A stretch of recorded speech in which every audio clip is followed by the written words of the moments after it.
jaoks teeb selle Muhu väina eriliseks kindlasti see, et me purjetame esimest korda Muhu väina. Ehk et meie jaoks on kõik uus ja huvitav ja eriline ja õppimist nõudav. Tüdrukute paatkond kui selline moodustati meil praegu siin mõned nädalad tagasi, aga see mõte kõik koos purjetama hakata oli meil juba siis, kui me purjetasime igaüks erineva Svertpaadiga nii-öelda siis neid olümpia- ja noortepaadiklasse. Ehk et see mõte on meil olnud juba, ma arvan, 10 aastat ja siis tänasel päeval me selle idee oleme saanud teoks teha.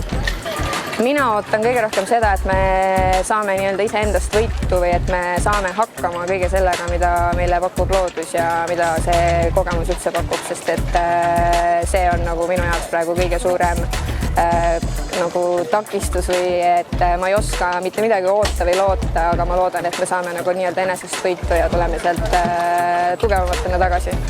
Meie kõige olulisem moto on praegu see, et me ei hüppaks üle oma varju ja et meil oleks kogu aeg positiivne meeleolu, et mitte negatiivseks muutuda merel.